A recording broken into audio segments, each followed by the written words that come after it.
Saudara-saudara, saya bersyukur saudara tetap datang ke gereja sekalipun banyak berita yang saudara dengar. Saudara, hari ini banyak hal dari pagi sampai sore saudara banyak mendengar. Saya pun banyak mendengar berita-berita dari Sion ya. Ada ini, ada itu, ada ini, ada itu. Terus dari sosmed yang begitu amat banyak ya. Saya katakan Tuhan, saya begitu buka, saya bilang ini perlu dibaca enggak? Kalau Tuhan bilang enggak perlu, saya enggak akan baca. Jangan ngotori telinga kita ya. Biarlah telinga kita hanya mendengar suara gembala kita. Apa yang dia katakan pada hari ini. Amin. Amin. Saudara, itu yang membuat Tuhan suka. Itu yang membuat Tuhan suka. Jikalau saudara mau mendengar suara gembalanya. Sampai Tuhan akan mengatakan kepada saudara dan saya, engkau adalah anak yang aku sayangi. Engkau adalah anak yang aku banggakan. Aku suka dengan engkau. Betapa bahagianya saudara kalau perkataan itu keluar dari bibir mulut gembala kita. Seekor domba, kalau begitu dia mendengar suara gembalanya dan dia selalu mau dekat di sebelah gembalanya. Betapa gembalanya akan lebih sayang dibandingkan dengan yang lain. Ya. Saudara, kemarin ini saya mengkonseling seorang pengusaha, seorang bisnismen. Ya. Saat dia minta didoakan, ya, saya dapat pelajaran. Saya bilang, oh ya, saya dapat pelajaran yang sangat bagus sekali. Saya ingin ceritakan. Businessman ini adalah seorang yang benar-benar berusaha dalam bidang kontraktor. Dan ada suatu tawaran yang sangat luar biasa dari suatu perusahaan yang besar di Indonesia. Nah, dia ini membuka suatu tender yang bukan hanya 1-2 miliar, tapi ratusan miliar. Sampai saya bilang, kamu berani, saya bilang, mengambil kontrakan ratusan miliar. Ya ini saya ikut tender. Memang dia orang mampu, orang kaya lah dapat dikatakan. Lalu dia cerita bla bla bla bla bla bla, saya diam aja. Terus dia bilang, Bu, saya mau minta didoakan. Saya jadi bingung saudara, ini doainnya gimana? Setiap businessman kalau minta didoakan atau setiap orang lah kalau mau didoakan pengennya apa? Apa yang kepengen hatinya dipenuhi oleh Tuhan. Jujur bener gak? Ya. Semua orang kepengen, aduh aku pengen ini tapi aku gak mau ngomong sama pendetanya. Tapi nanti biar saya cerita begini-begini nanti rada sedikit ke pengaruh atau bagaimana. Terus apa yang saya kepengen itu bisa didengar oleh Tuhan dan nanti dapat jawaban. Saya kira 100% semua manusia itu mempunyai pemikiran seperti itu. Ya. Saya jadi bingung, saya bilang Tuhan saya gak ngerti ini ya, saya harus doa apa untuk orang ini. Saya bilang, nah. Pada saat di tengah-tengah saya doa, saya cuma doa begini, Tuhan ini jatahnya dia bukan. Sebab saya sudah bilang, saya doa sesuai dengan Roh Kudus ngajarin saya ya. Saya bilang, ya Bu, saya doanya begini, Tuhan ini jatahnya dia bukan. Kalau jatahnya dia ya kasihkanlah. Kalau bukan jatahnya biar lewat. Karena ini ratusan M. Kalau rugi juga bisa gulung tikar, gulung rumah, gulung segalanya. Bukan tikar saja, gulung apa namanya sekarang itu, bed, ya, gulung kasur. Iya loh, bukan kecil. Jadi saya cuma ngomong, Tuhan kalau ini jatahnya biar sampai, kalau tidak biar lewat. Nah di tengah-tengah saya sedang mendoakan dia, saya tuh dapat penglihatan. Nah penglihatan itulah yang membuat saya merasakan begini, pelajaran buat saya juga gitu. Saya melihat di meja itu ada kue tart, bagus banget kue tartnya. Yang menginginkan kue tart itu banyak, di situ banyak orang, banyak sekali pengen kue tart ini. Tapi semuanya tidak mau kue tart itu dibagi-bagi, pengennya satu gelondong. Ya, semua pengennya satu gelondong itu, satu tart yang gede itu jadi miliknya dia. Yang lain ya nggak tahu lah, tapi banyak sekali. Tapi mereka sedang menanti keputusan. Nah, di situ saya melihat ada orang yang memiliki. Ya. Saya lihat ini yang memiliki kue tart itu. Saya sedang lihat ini penglihatan apa, maunya Tuhan apa, terus jawaban apa. Tuhan tolong Tuhan aku supaya bisa nangkap. Lalu tiba-tiba saya dengar suaranya begini. Kamu tahu siapa kira-kira yang dipilih untuk mendapatkan kue tart ini? Saya bilang saya juga nggak tahu. Saya nggak tahu, saya diam aja. Lalu tiba-tiba suara itu. Yang bisa menyukakan hati pemiliknya. Oh, saya tangkap.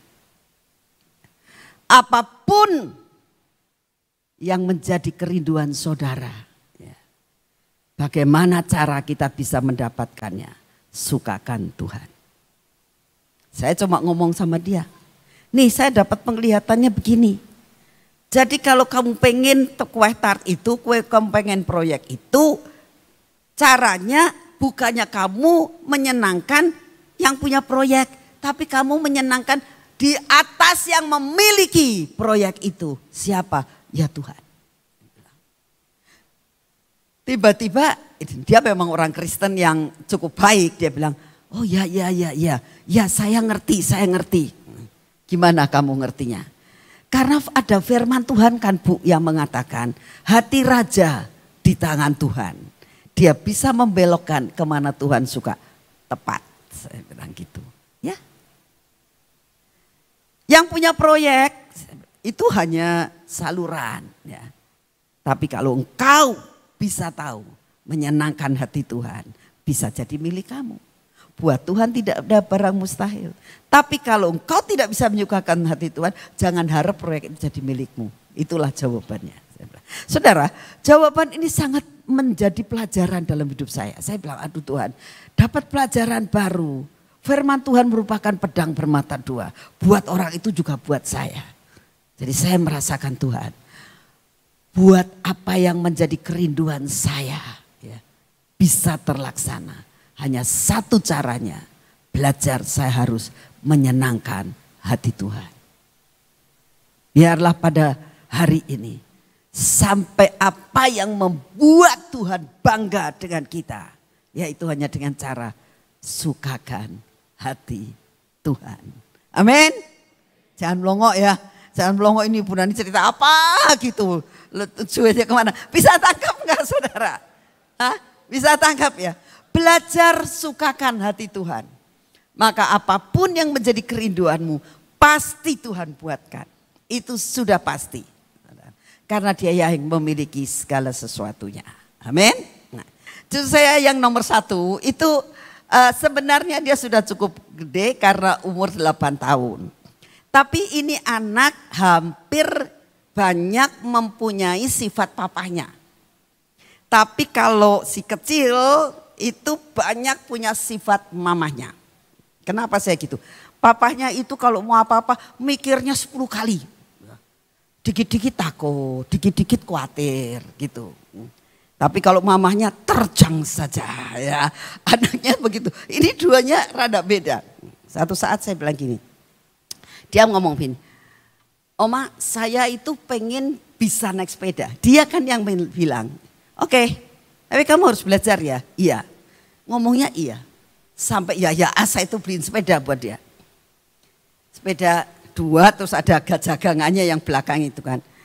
Terus naiknya, saya bilang gak bisa kamu cara begini. Kamu sudah gede, ini harus dibuka dua-duanya. Minimal 1 lah.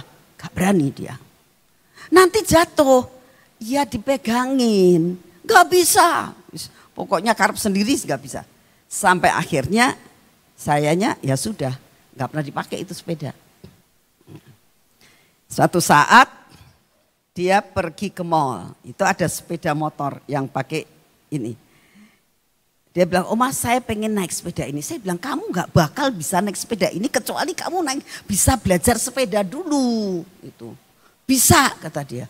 Gak bisa, ya apalagi ini sepeda ada motornya. Yang sepeda biasa saja kamu gak bisa, masa sepeda motor kamu bisa. Saya bilang. Dia tetap ngomong, mau nyoba. Ya udah, bener gak bisa. Terus bapaknya bilang, Bu, ini anak sudah bisa naik sepeda belum? Saya bilang gitu, gak bisa Bu. Tuh denger gak ngomongannya si bapaknya? Dia sedih. Saya bilang, makanya belajar sepeda. Sampailah di rumah, saya bilang, nih belajar sepeda dulu nanti kamu di mall bisa naik sepeda yang ada motornya. Tetap gak mau.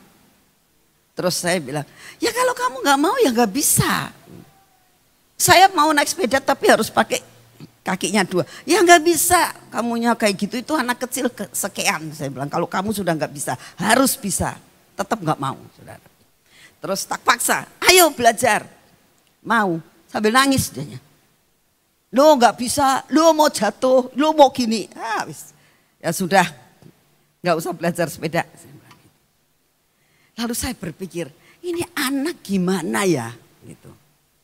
Bagaimana untuk mendorong anak ini sampai dia mau. Anak ini tuh selalu pengennya mendapatkan reward. Wah tak iming-imingin sama saya. Saya bilang gini, nih ya. Kalau kamu mau belajar dengan sungguh-sungguh dan menyenangkan hati Oma. Sampai kamu itu bisa sepeda karena Oma pengen kamu bisa sepeda. Saya bilang, tak belikan apa yang kepengennya kamu. Sungguh matanya benar-benar. Sungguh Oma, sungguh. Ya, ayah mau. Tidak ada 10 menit. Dia belajar sepeda bisa. Tapi saya sudah di luar kota. Saya dikasih fotonya di video.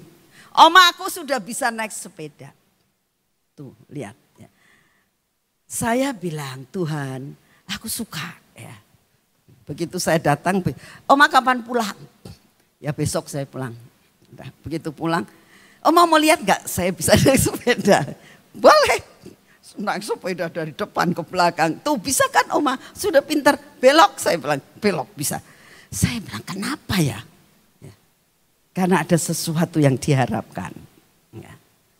Tapi karena sesuatu diharapkan, tapi dapat menyenangkan hati saya. Nah, jadi saya bilang, oke, karena kamu bisa dan bisa menyenangkan hati Oma tak kasih kado. Saya bilang, saudara. Nah, ini anak kecil, saya yakin saudara enggak usah dikasih reward sama Tuhan. Ya. Tapi satu perkara Tuhan senang. Betapa senangnya kalau tidak usah ada reward dari Tuhan. Tapi engkau dapat menyenangkan hati Tuhan. Karena kalian sudah dewasa saudara. Kalau anak kecil perlu ada sesuatu hal yang dipancing dan dipancing. Tapi saudara bukan anak kecil lagi. Saudara adalah anak yang sudah dewasa. Ayo belajar tiap hari. Tuhan pertajam telinga saya. Buat saya bisa menyenangkan hatimu. Membuat orang lain mengatakan. Siapa yang ada di dalam dia. Kok sampai dia bisa seperti itu. Karena ada Yesus dalam hidupmu. Amin. Amin. Yuk kita belajar dalam Ibrani 11 ayat yang ke-16.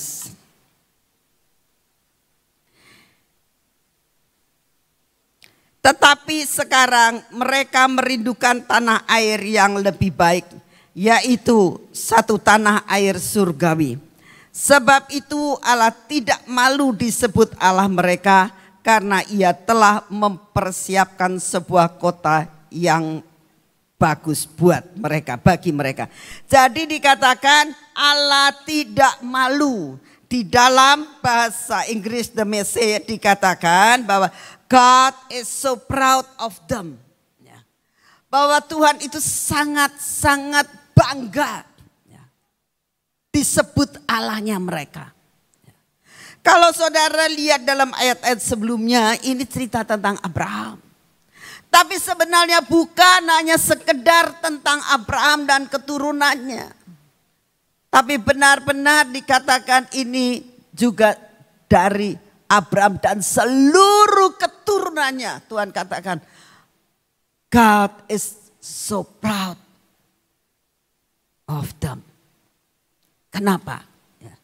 Saudara, kalau saudara melihatnya, betapa Daud itu dikatakan bahwa detak jantungnya seirama dengan aku.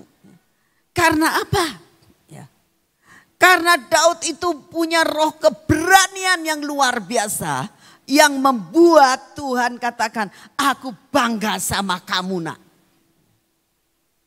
Tuhan katakan, aku bangga dengan kamu Daud. Keberanianmu melebihi dari segala-galanya. Engkau tidak melihat ada Goliat yang di depan. Tapi engkau melihat ada Tuhan yang ada di dalam dirimu. Beda banget saudara. Sekarang ini banyak manusia takut disebabkan apa yang dia lihat. Tapi lupa bahwa apa yang dia lihat dibandingkan dengan apa yang ada di dalam dia. Itu jauh, jauh saudara. Seringkali kita takut dengan apa yang ada di sekitar kita. Sampai melupakan bahwa apa yang ada di dalam kita lebih besar daripada apa yang kita lihat. Amin. Pandangan kita harus sekarang hari-hari ini dirubah. Jangan memandang apa yang ada di depan. Tapi memandang apa yang ada di dalam diri saudara. Firman Tuhan katakan di dalam Yohanes 15. Jikalau engkau di dalam aku. Dan firmanku di dalam kamu. Minta apapun juga aku akan berikan. Betul? Betul gak firmannya begitu? Ya, itu luar biasa banget. Yang ada di dalam kita itu sangat besar saudara. Itu yang membuat roh keberanian yang luar biasa dari Daud. Daud gak melihat pada saat itu. Wow, besar banget ya. Apa matanya dia main 20 gitu sampai gak melihat di depannya dia ada Goliat? Tidak. Di dalam Alkitab tidak pernah dikatakan Daud pakai kacamata. Saudara pernah lihat baca Daud pakai kacamata? Tapi pandangan Daud adalah pandangan ilahi.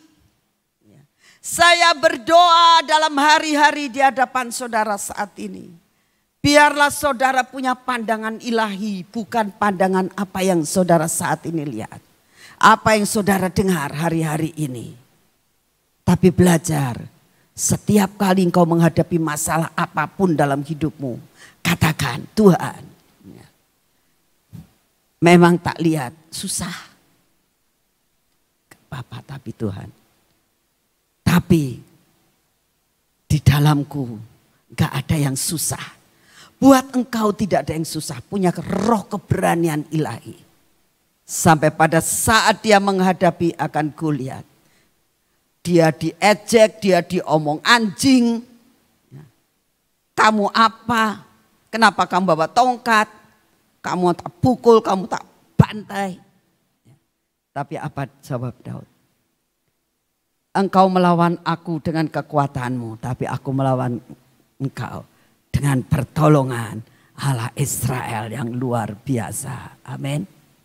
Saudara, saya berdoa. Dalam hari-hari yang ada di hadapan kita saat ini. Kita akan katakan masalah boleh ada. Kita gak usah lari dari masalah. Karena mau gak mau itu ada dalam hidup kita. Tapi satu perkara kita akan katakan Tuhan. Aku tahu ini masalahku. Aku akan hadapi bersama dengan engkau. Minta roh keberanian yang berasal dari Tuhan. Sebetulnya Daud datang ke tempat pertempuran bukan untuk perang. Tidak ada persiapan dia untuk perang. Dia hanya kurir. Dia disuruh oleh ayahnya untuk ketemu dengan kakak-kakaknya untuk ngasih makan. Dia punya pekerjaan sendiri. Tapi saat itu, saat dia melihat akan kulihat roh keberanian timbul. Karena apa? Pengurapan minyak yang sudah diurapi di dalam hidupnya mulai bekerja dalam dirinya. Dan dia katakan, rohmu mulai bekerja.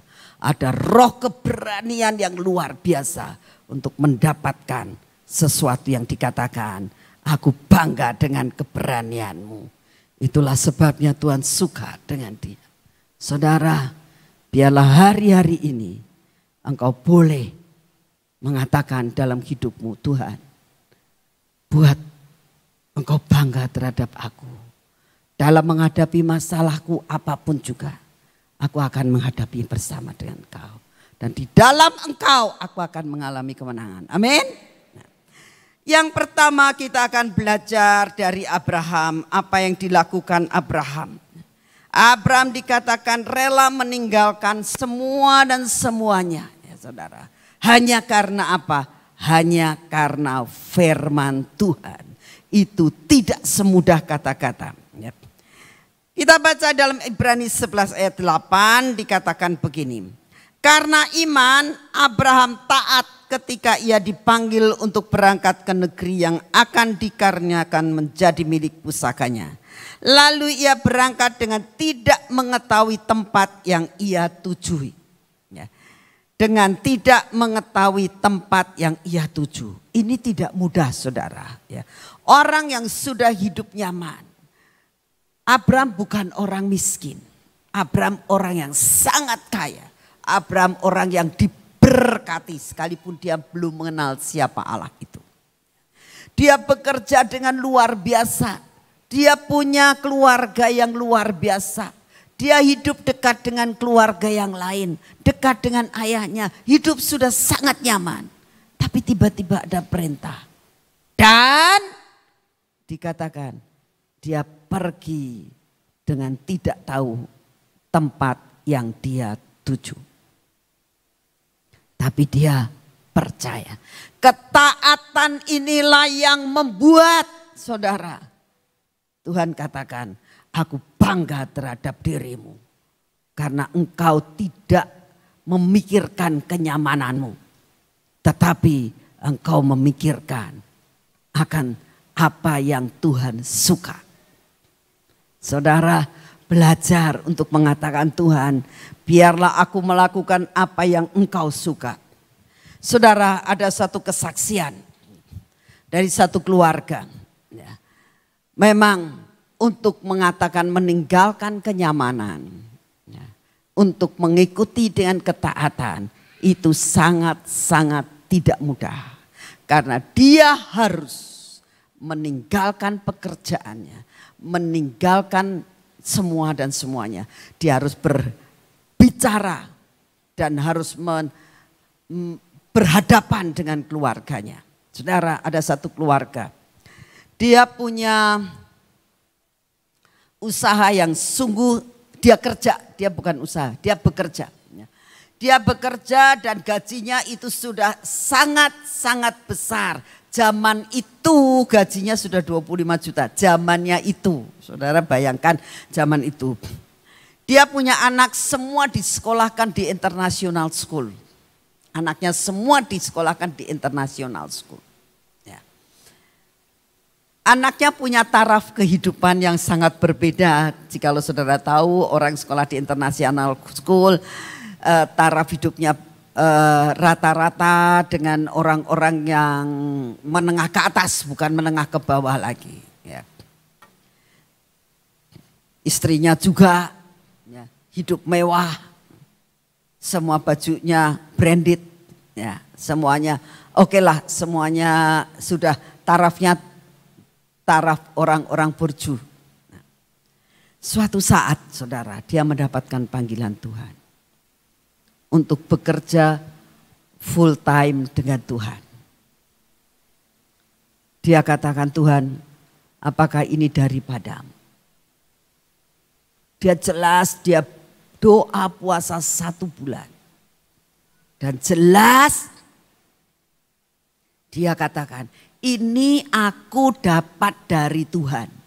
Bukan kata orang, Bukan aku didoakan oleh pendeta, bukan. Aku dengar sekali, tinggalkan pekerjaanmu, ikut aku. Dia takut untuk bicara dengan istrinya. Dia takut bicara dengan anak-anaknya. Dia nggak punya simpenan uang. Dia sangat takut sekali. Tapi dia bilang, Tuhan, aku mau taat dengan Kau. Tanpa berpikir yang panjang. Dia langsung bicara dengan istrinya. Istrinya pertama kali kaget. Jadi gimana Pak? Nanti anak-anaknya sekolah di mana? Ya harus keluar. Keluar, iya. Jadi anak-anak keluar, iya. Disekolahkan di mana? Ya disekolahkan di yang biasa aja. Saat anak-anaknya diberitahu kamu harus keluar dari international school dan kamu harus sekolah ini karena papa akan keluar, papa akan menjadi hamba Tuhan. Itu anak-anaknya kepahitan sama Tuhan semuanya.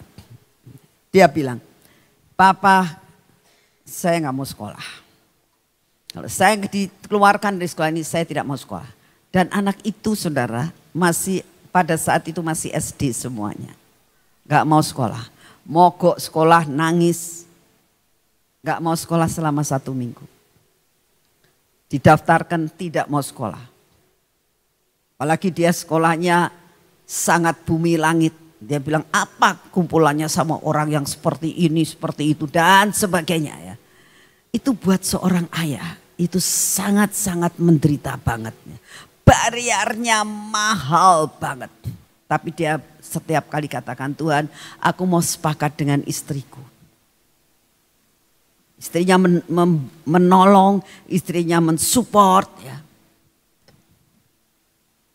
Sampai anak itu mengatakan, Papa kalau Papa begini cita-citaku hancur.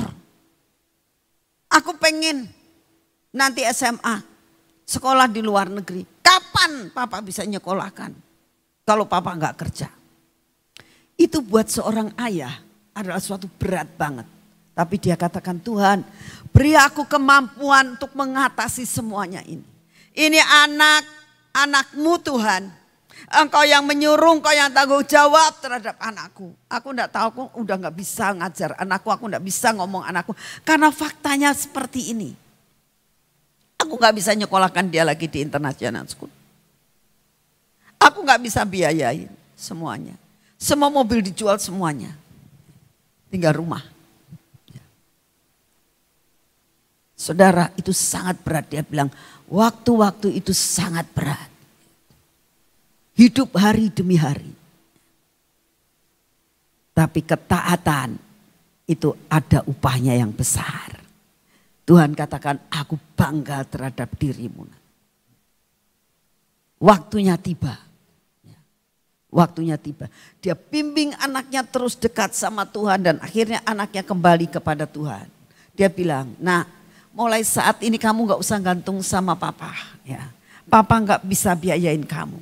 Tapi Tuhan bisa membiayai kamu.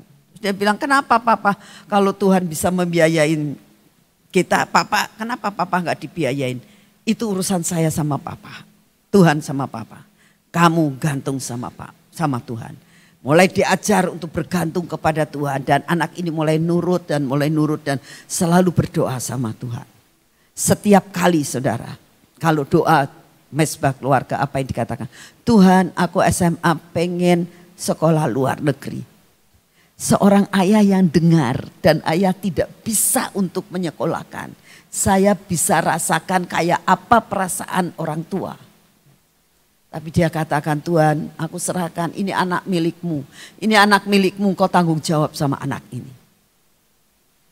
Waktu dia mulai kelas 2. Ya, dia bilang Papa jadi enggak aku keluar negeri? Jadi nak. Papa punya uang. Tuhan yang punya uang. Singkat cerita anak ini betul begitu SMA sekolah di luar negeri. Ya.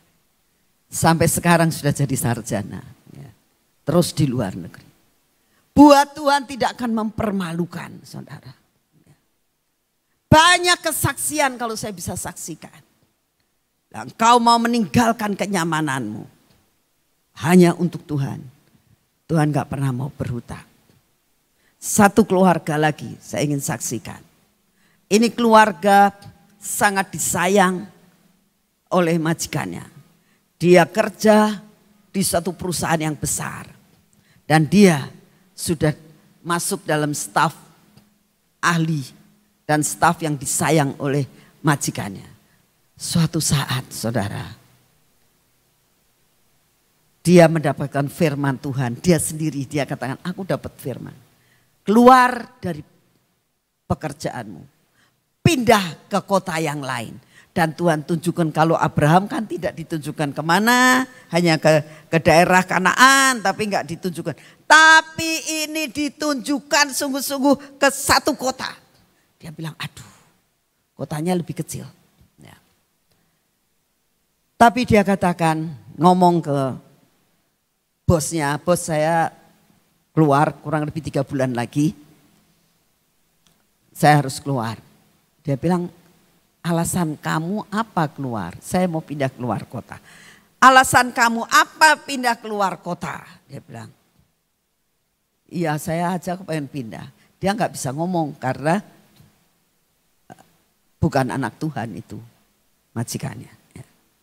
Singkat cerita, dipaksa-paksa, diiming-imingi rumah baru, diiming-imingi gaji yang lebih besar. Tapi dia tetap katakan, dia mau meninggalkan kenyamanannya dan mau mengikut Tuhan. Ya. Orang yang mau meninggalkan kenyamanannya, dia akan mewarisi seperti warisan Abraham. Amin. Anak cucunya diberkati sampai sekarang. Saudara, singkat cerita, dia akhirnya keluar. Sampai diancam sama majikannya. Kamu tak tanya lagi ya, kalau kamu keluar gak tak gaji. Biasanya keluar gaji 3 bulan, saya tidak mau gaji kamu. Dia gak ngomong biarin, tapi dia diem aja. Ya. Singkat cerita dia keluar dan pindah ke kota itu. Pindah, dia jual rumah di sini, dia beli rumah di kota yang baru tanpa job sama sekali. Ya.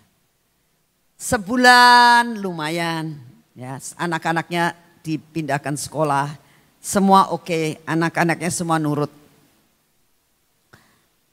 2 bulan, 3 bulan, setengah tahun saudara nggak dapat kerjaan. Setengah tahun, 6 bulan nggak dapat kerjaan. Lama-lama depositonya habis, ya, simpenannya habis. Dia bilang, Tuhan, aku hanya percaya kepadamu. Ya. Aku hanya nurut. Dia nggak pernah mengatakan, Tuhan kok jadinya begini, aku nggak bekerja. Aku mau kerja apa di sini? Aku di sini nggak punya banyak kenalan. Siapa yang mau nolong saya?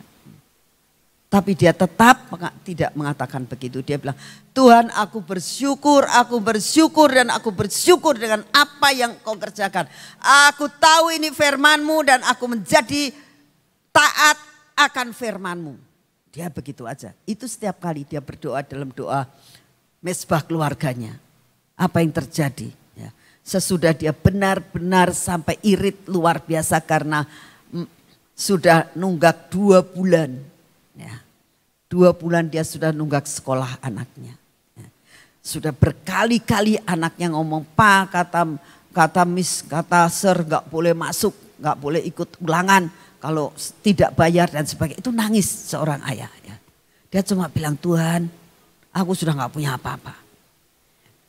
Tapi Tuhan tidak akan pernah membiarkan kita dicobai lebih dari kekuatan kita. Amin. Apa yang terjadi? Saudara tahu, tiba-tiba dia pagi-pagi dapat telepon dari bosnya. Halo, apa kabar? Kamu ada di mana? Gitu. Ya, dia bilang di sini, keadaan kamu gimana? Baik. Ya, dia ngomong selalu baik. Ya. Kamu enggak kepengen kembali ke saya? Ya sementara ini enggak bos. Gitu. Kamu udah dapat kerjaan? Belum. Kamu gila ya? Belum dapat kerjaan, mau ditawari kerjaan sama bosnya lagi, tetap tidak mau, gila ya kamu? Dia diam saja. Terus dia bilang gini, besok kamu akan ketemu orang, teman baik saya. Dia bilang, ya, saya sudah kasih nomor telepon kamu, kamu temuin dia. Baik, betul saudara. Besoknya dia ditelepon oleh seorang yang dari luar negeri yang mau buka pabrik baru di kota itu. Dan dia butuh orang, ini teman baiknya daripada bosnya. Dan dia minta, kamu punya enggak sih orang yang bisa kamu pinjamkan ke saya, yang bisa dipercaya, yang setia, yang kerjanya rajin. Bisa, kamu punya enggak? Aku mau jadikan dia menjadi manajer, kuasa dari perusahaan itu karena aku di luar negeri. Kata bosnya, aku punya, tapi orang ini aneh kata dia. Dia itu Kristen beneran katanya gitu. Wis gak bisa diapa-apain, Kristen beneran itu. Katanya dia disuruh keluar dari saya pindah ke kota itu katanya. Ya kemungkinan kamu kalau Kristen ya mungkin disediain buat kamu mungkin. Sampai si bosnya itu mengatakan begitu. Ya, hubungin dia, ini nomor teleponnya. Dihubungi singkat cerita, akhirnya cocok saudara. Dalam sekejap, hari itu juga ya, dia dikasih cek, dia dikasih uang, dia suruh buka bank. Ya. Nggak pakai disuruh ngelamar kerjaan, enggak. Langsung dipercayakan uang yang luar biasa. Dia katakan cari tanah, langsung uangnya dikasih. Cari tanah, bangun pabrik, ya. Semua biaya, semua dikasih. Aku percaya kepadamu karena apa? Bosmu lah yang menjamin kamu. Dia bilang, aku percaya kamu orang yang bisa dipercaya. Singkat cerita, dalam sekejap itu seperti membalikan tangan. Dia diberkati Tuhan luar biasa. Saudara, tidak usah takut ikut Tuhan. Sungguh, berani meninggalkan kenyamanan. Waktunya tiba, Tuhan angkat tinggi-tinggi dalam hidupmu. Amin. Yang kedua, kita belajar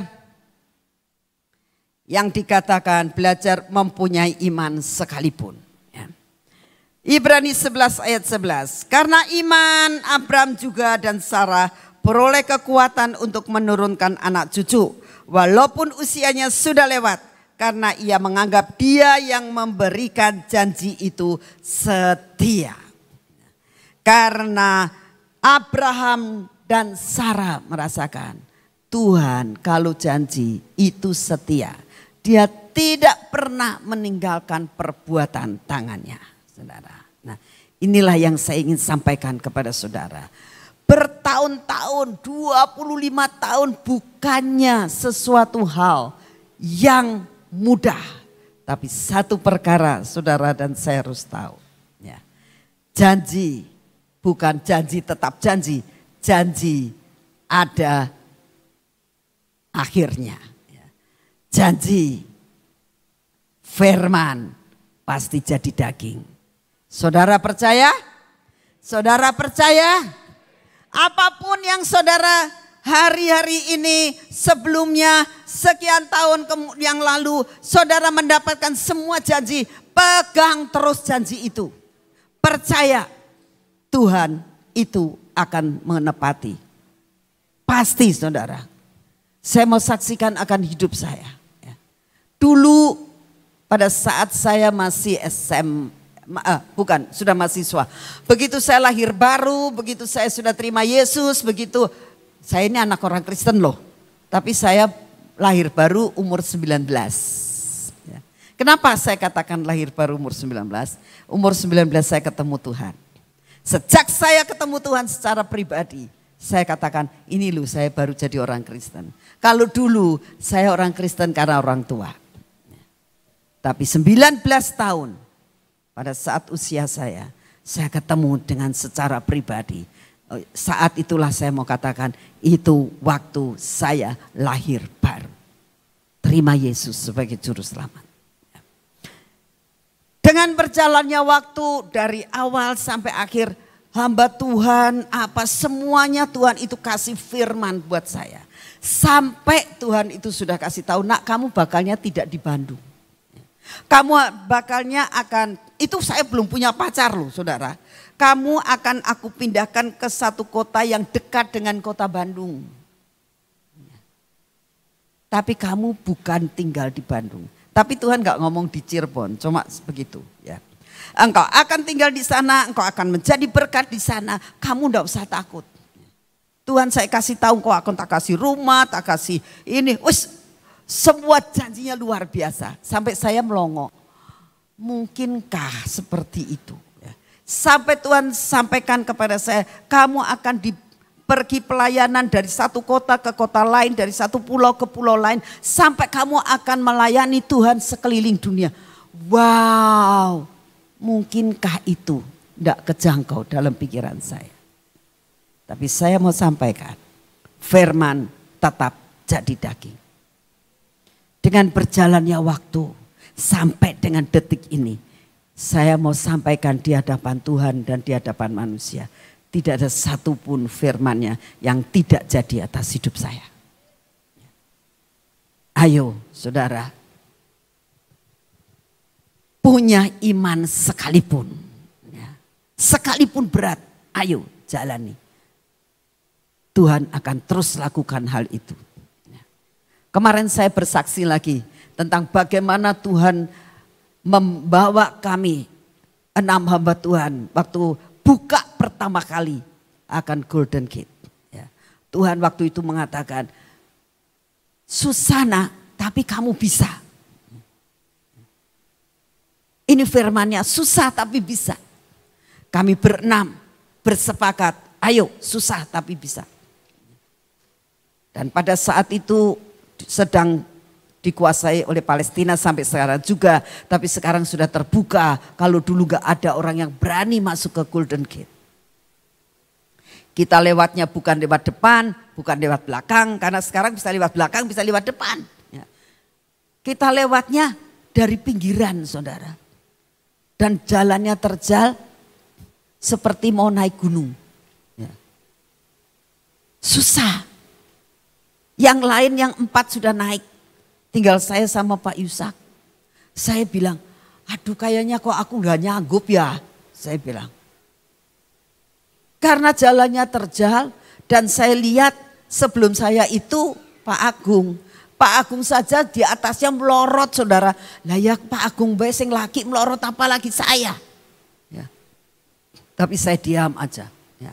Saat saya sedang ngomong saya tak di sini aja sih gitu. Tapi Pak Yusak ada seorang kakak yang benar-benar bertanggung jawab. Dia bilang, saya tidak bisa ninggalin kamu di sini. Jadi gimana? Harus naik. Saya kayaknya gak bisa naik loh. Kalau Pak Petrus ngomong gini, aku bisa kok naik.